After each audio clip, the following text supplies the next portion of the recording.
শীতের শেষ দিকের রাত, উত্তর পূর্বাঞ্চলের ঘন কুয়াশায় ঢাকা সীমান্ত চৌকি শাহপুর। চারপাশের পাহাড়ি বন ঘেরা এলাকা, যেখানে দিনের বেলাতেও দূর থেকে কিছু দেখা যায় না, রাত হলে আরও অন্ধকার ঘনিয়ে আসে। চৌকির ইনচার্জ ক্যাপ্টেন আরিফ সারা রাতের নিয়মিত টহলের আগে মানচিত্রে চোখ বোলাচ্ছিলেন। গত কয়েক সপ্তাহ ধরে এই রুট দিয়ে আন্তর্জাতিক চোরাচালান চক্র সক্রিয় হবার গোপন খবর পাওয়া গেছে, বিশেষ করে মাদক ও স্বর্ণ, যা ছোট ছোট দলে ভাগ হয়ে একাধিক পথ ধরে সীমান্ত পার করা হয়।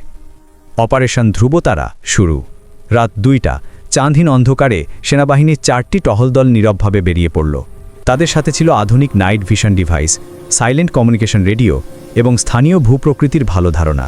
ক্যাপ্টেন আরিফের দল সীমান্তের পাশে পুরনো একটি বাঁশঝাড়ের দিকে অগ্রসর হচ্ছিল।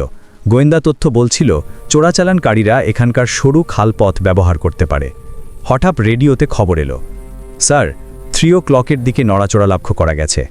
আরিফ সংকেত দিলেন, সবাই নিচু হয়ে অগ্রসর হও। কয়েক মিনিটের মধ্যেই দেখা গেল 3 জন লোক ধীরে ধীরে খালপথ ধরে এগিয়ে আসছে, তাদের সঙ্গে ভারী কিছু বহন করা ব্যাগ। মুহূর্তের হস্তক্ষেপ। চোরাচালানকারীরা বুঝে ওঠার আগেই চারদিক ঘিরে ফেলল সেনাবাহিনীর 2টি দল। ক্যাপ্টেন আরিফ দৃঢ় কণ্ঠে বললেন, অস্ত্র ফেলো, তোমরা চারদিকে ঘেরা। অপ্রস্তুত হয়ে তারা পালানোর চেষ্টা করলেও সামনের পথ আগেই বন্ধ ছিল। কয়েক মুহূর্তের মধ্যেই অস্ত্রহীনভাবে আত্মসমর্পণ করতে বাধ্য হল সবাই।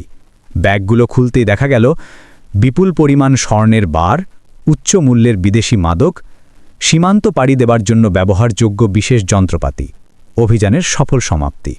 রাতের বাকি অংশে এলাকাটি সম্পূর্ণ সুরক্ষিত করে অন্যান্য সম্ভাব্য পথও চেক করে দেখা হলো। ভোর না হতেই আটককৃত চোরাচালানকারীরা ও উদ্ধারকৃত মালামাল নিরাপদে চৌকিতে আনা হলো। পরদিন পুরো অঞ্চল জুড়ে আলোড়ন সৃষ্টি করল এই সফল অভিযান। চোরাচালান চক্র কি দীর্ঘদিন ধরেই আন্তর্জাতিক নেটওয়ার্কের অংশ ছিল।